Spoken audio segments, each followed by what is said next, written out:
അരുണിന്റെ കണ്ണിലെങ്ങാനും പെട്ട നിന്റെ അവസ്ഥ എന്തായിരിക്കും എന്ന് ചിന്തിച്ചിട്ടുണ്ടോ?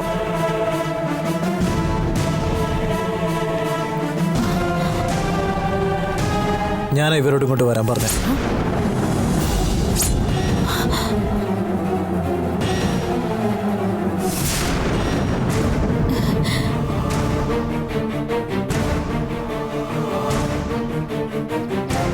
നീയാണോ വിളിച്ചു വരുത്തിയേ?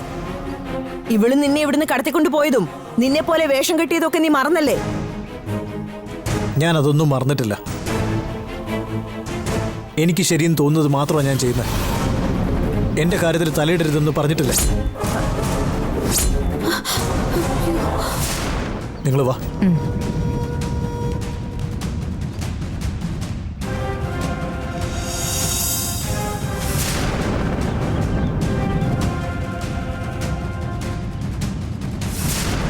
എന്തിനായിരിക്കും അരുണേട്ടൻ ഭൈരവി വിളിച്ചു വരുത്തിയത്?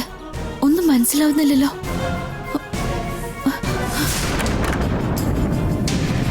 വരൂ, ഇവിടെ താമസിക്കാം. ഞാൻ കഴിക്കാൻ എന്തെങ്കിലും കൊണ്ടുവരാൻ പറയാം. ശരി.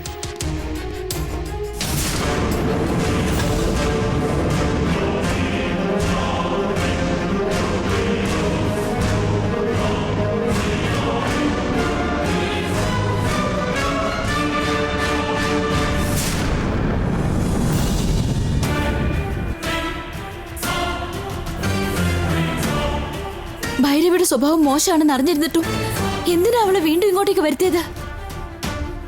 അവളെ മേലല്ല ഇവിടെ കയറ്റരുതെന്നല്ലേ അച്ഛൻ പറഞ്ഞിട്ടുള്ളത്? എന്നിട്ട് ആശ്വസിപ്പിക്കാനാണെന്ന് പറഞ്ഞു വന്ന അരുണിനെ അത് വിശ്വസിക്കുമല്ലേ? ഭൈരവി നമ്മളെ ആശ്വസിപ്പിക്കാൻ വന്നതല്ല. പിന്നെന്തിനാ ഇങ്ങോട്ടേക്ക് വന്നേ?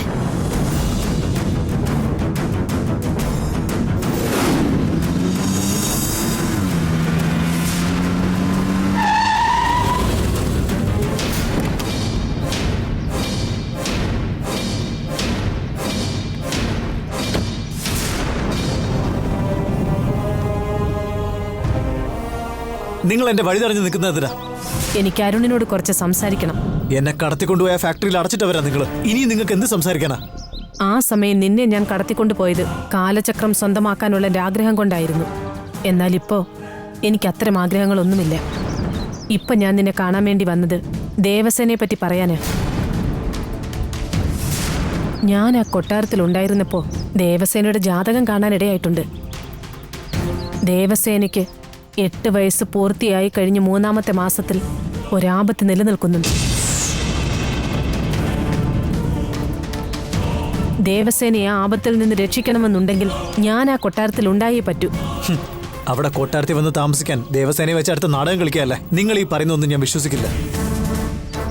നീ വിശ്വസിക്കണ്ട. ഞാൻ നിന്നോട് ചെയ്ത ദ്രോഹങ്ങൾക്കൊക്കെ പ്രായശ്ചിത്തം ചെയ്യാൻ ആഗ്രഹിക്കുക. ദേവസേനയുടെ ജീവൻ ആപത്തിലാണെന്ന് ഞാൻ പറഞ്ഞല്ലോ. നിനക്ക് അവളുടെ മേലൊരു പ്രത്യേക ശ്രദ്ധ വേണം അരുണേ.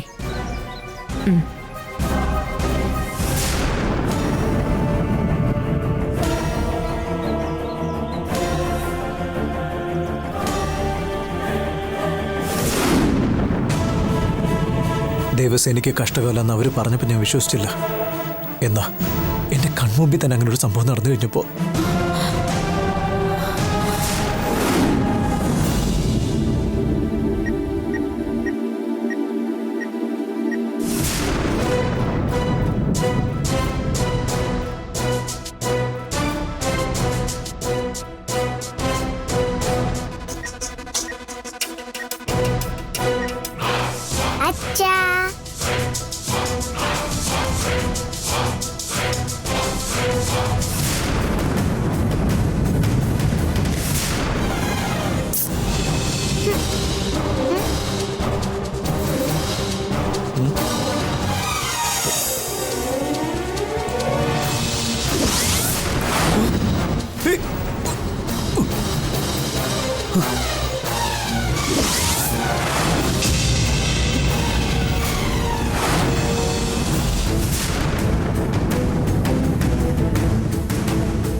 ദേവസേനയുടെ ജീവൻ ആപത്തിലാണെന്ന് ഭൈരവി പറഞ്ഞ പോലെ തന്നെ സംഭവിച്ചില്ലേ? അതുകൊണ്ടാ ഭൈരവിയെ ഫോൺ ചെയ്ത് ഇങ്ങോട്ട് വരാൻ പറഞ്ഞ. ഇത്രയൊക്കെ സംഭവിച്ചിട്ട് എന്നോട് പറയാതിരുന്നത് എന്താ? അരുണിന്റെ തീരുമാനം ശരി തന്നെയാ. ഭൈരവി ഇവിടെ തന്നെ നിൽക്കണം. ദേവസേനയുടെ കഷ്ടകാലം മാറിക്കിട്ടാൻ എന്തൊക്കെ ചെയ്യാൻ പറയുന്നോ അതൊക്കെ ചെയ്യണം. ഭൈരവി ഇവിടെ റൂമിലുണ്ട്. അവർക്ക് എന്ത് ആവശ്യമുണ്ടെങ്കിലും ചെയ്തു കൊടുക്കണം. ആ ശരി.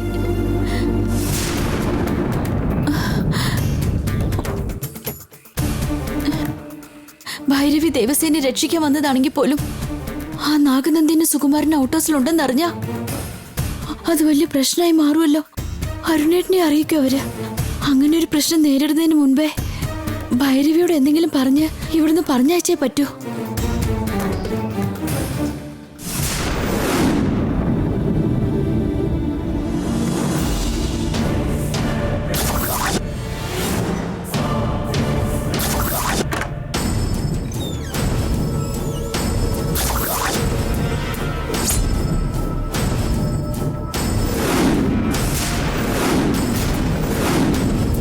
മുരളിയങ്കള് സുഖമായിട്ട് ഉറങ്ങുക.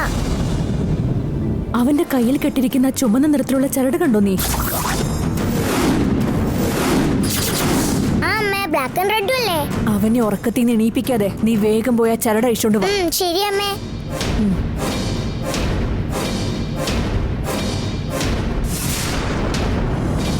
പോ വേഗം ചെല്ല്, അവൻ ഉണർത്തല്ലേ.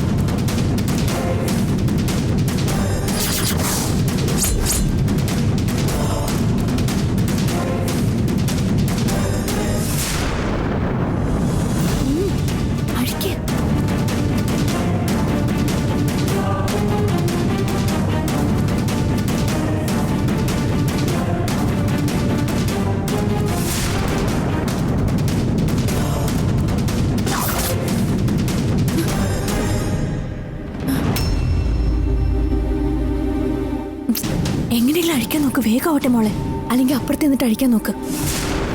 അതൊക്കെ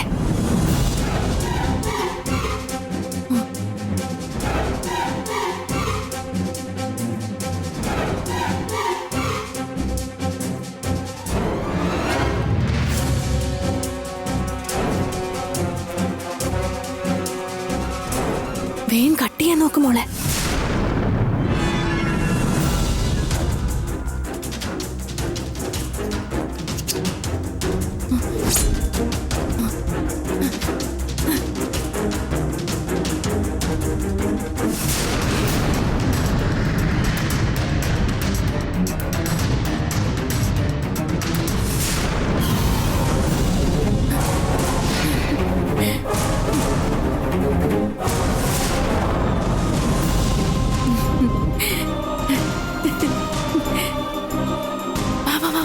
എഴുന്നേറ്റ് വാ.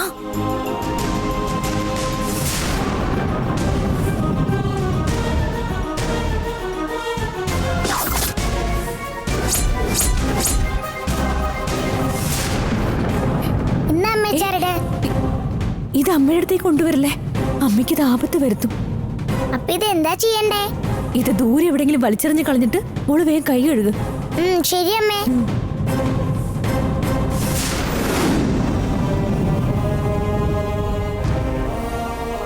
ഏലസിന്റെ ബലത്തിലല്ലേ നീ ഇത്രയും അഹങ്കാരത്തോടെ പെരുമാറിക്കൊണ്ടിരുന്നത്. ഇപ്പൊ ആ ഏലസ് ഇല്ല നിന്റെ കയ്യില്. അതൊന്നും അറിയാതെ സുഖമായിട്ട് കിടന്ന് ഉറങ്ങാ നീ. ഒരിക്കലും ഉണരാത്ത രീതിയിൽ ഉറക്കി കിടത്തും നിന്നെ ഞാൻ.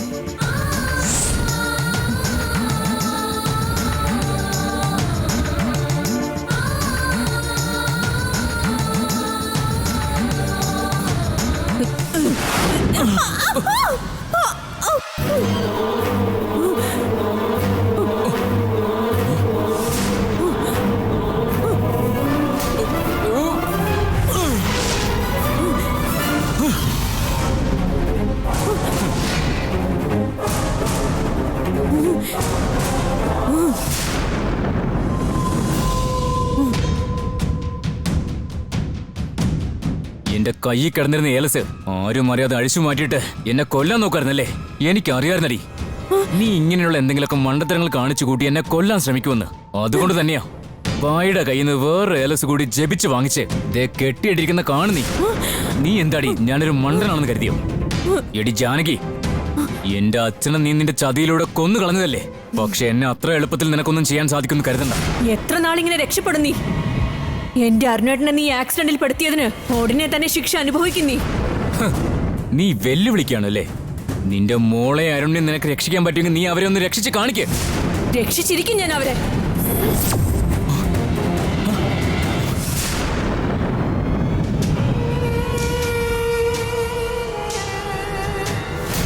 ജാനകിയുടെ അടുത്ത നീക്കം എങ്ങനെയും തടഞ്ഞേ പറ്റൂ.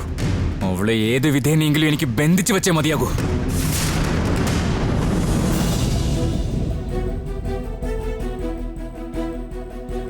സുകുമാരനെ എവിടെ ഒളിപ്പിച്ചിരിക്കുന്നതെന്ന് ഇന്ന് രാത്രിയോടെ തന്നെ കണ്ടുപിടിച്ചേ പറ്റൂ.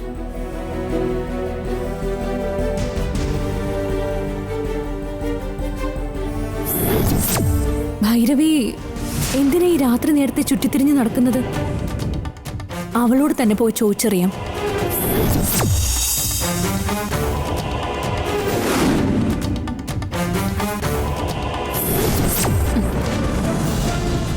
ജാനകി, ഈ രാത്രിയില് എന്തെങ്കിലും ആലോചിച്ച് നടക്കുന്നേ? ദേവസേനയ്ക്ക് കഷ്ടകാലമാണെന്ന് ഞാൻ അരുണിനോട് പറഞ്ഞിട്ടാ ഇങ്ങോട്ടേക്ക് വന്നത്. പക്ഷേ നിന്നോട് ഞാൻ സത്യാവസ്ഥ എന്താണെന്ന് പറയാം.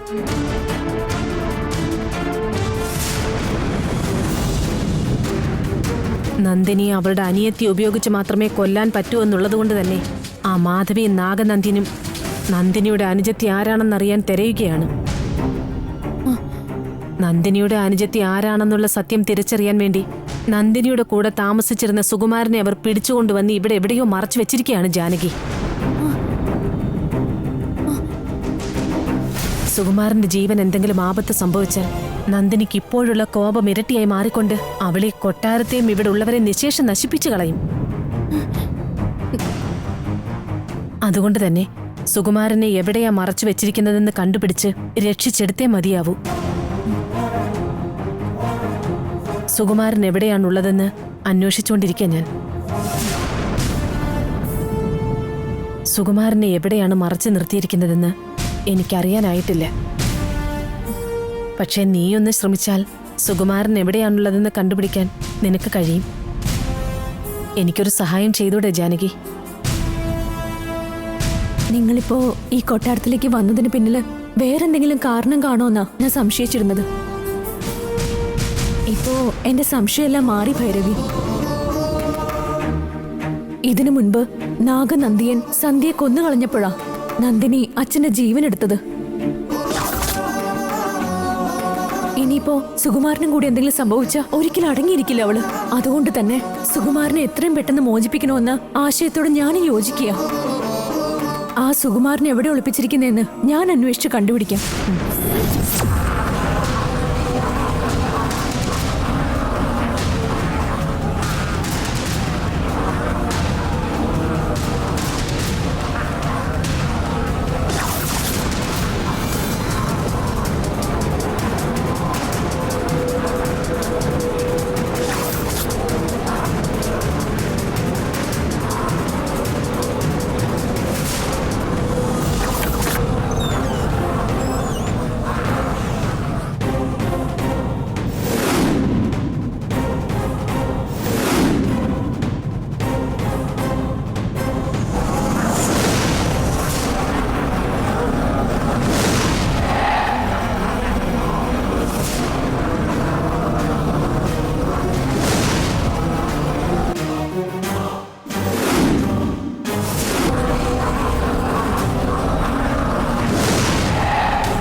എന്തായി ജാനകി?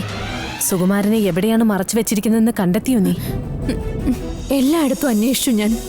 സുകുമാരൻ ഇവിടെ എങ്ങും ഇല്ല.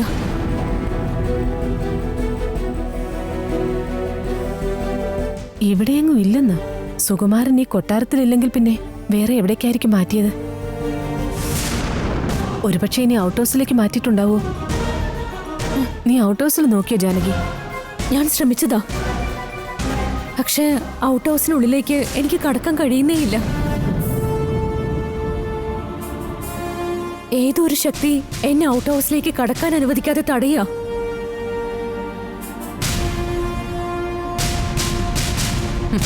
അപ്പൊ സംശയിക്കാനില്ല, അവര് സുകുമാരനെ അങ്ങോട്ടേക്ക് തന്നെ മാറ്റിയിട്ടുണ്ടാവും.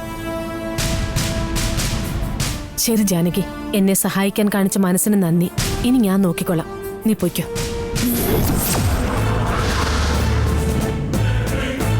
അവിടെ ഔട്ട് ഹൗസിൽ പോയി നോക്കുകയാണ് വേണ്ടത്.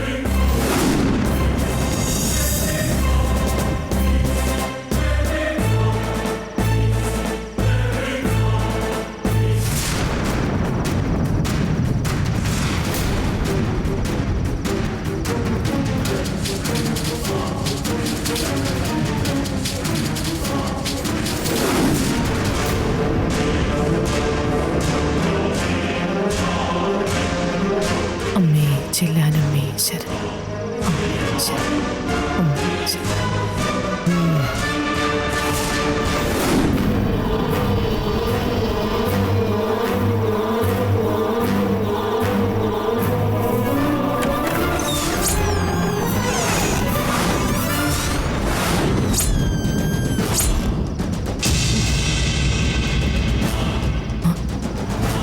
ആരാണ് നീ?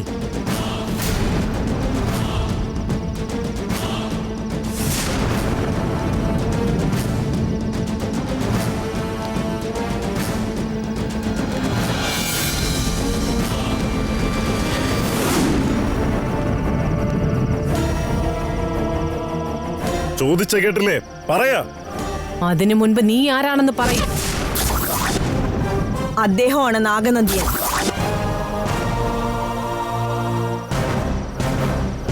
ഇവള് ഭൈരവി, മാന്ത്രിക വിദ്യ അഭ്യസിച്ചിട്ടുള്ളവളാ.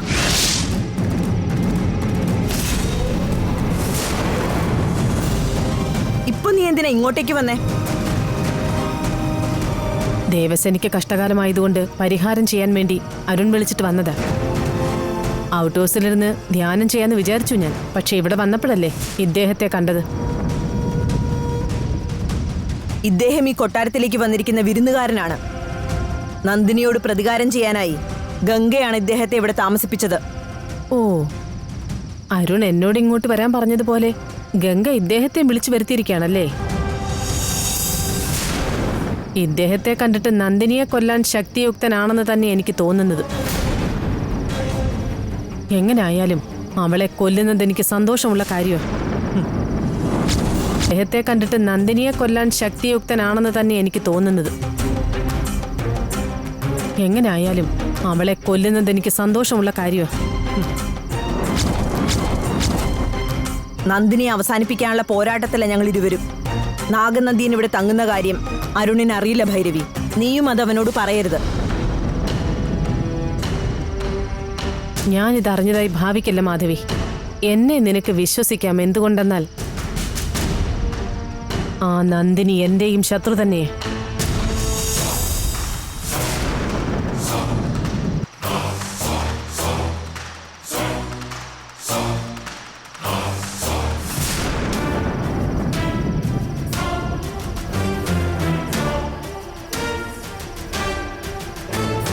ഇവളെ നമുക്ക് വിശ്വസിക്കാമോ? ഇവളെ വിശ്വസിക്കുകയും വേണ്ട, വിശ്വസിക്കാതിരിക്കുകയും ചെയ്യേണ്ടതില്ല. ഇവളിനി നമ്മുടെ നിരീക്ഷണത്തിൽ തന്നെയായിരിക്കും. നിങ്ങൾ അകത്തുപോയി വിശ്രമിക്കും നന്ദിയ.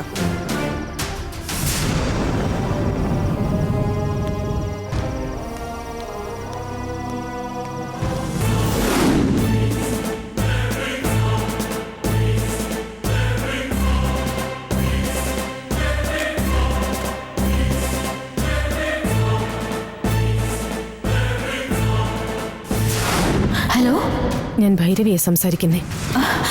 ഭൈരവി, അച്ഛൻ എവിടെയെന്ന് കണ്ടോ? അദ്ദേഹത്തെ കൊട്ടാരത്തിൽ എവിടെയും ഞാൻ കണ്ടില്ല നന്ദിനി. അവസാനം ഔട്ട് ഹൗസിൽ ഉണ്ടാവുമെന്ന് വിചാരിച്ചു. പക്ഷേ അവിടെയാ നാഗനന്ദിയൻ കഴിയുന്നത്. അവിടെ ഇല്ലെന്നാണോ പറയുന്നത്? എനിക്കതിനുള്ളിലേക്ക് പോകാൻ കഴിഞ്ഞില്ല. ആ നാഗനന്ദിയൻ വെളിയിലേക്ക് ഇറങ്ങി വന്നതുകൊണ്ട് ഞാനും വെളിയിൽ തന്നെ നിന്ന് സംസാരിച്ച് തിരിച്ചു പോന്നു.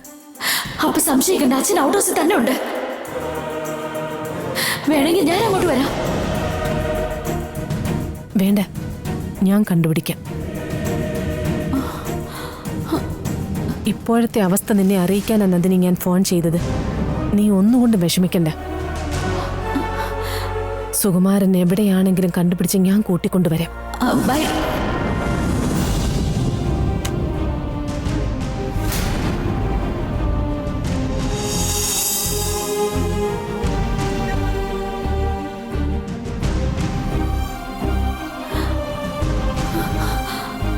ഭൈരവി അച്ഛൻ എവിടെയാണെന്ന് ഇപ്പോഴും കണ്ടുപിടിച്ചിട്ടില്ല. ഭൈരവി സാമർത്ഥ്യക്കാരിയാണ്. അവളൊരു ജോലി ഏറ്റെടുത്തു കഴിഞ്ഞാൽ പൂർത്തിയാക്കാതെ മടങ്ങില്ല. എങ്ങനെയും സുകുമാരനെ കണ്ടുപിടിച്ച് കൊണ്ടുവരിക തന്നെ ചെയ്യും. നീ ധൈര്യം കൈവിടരുത്.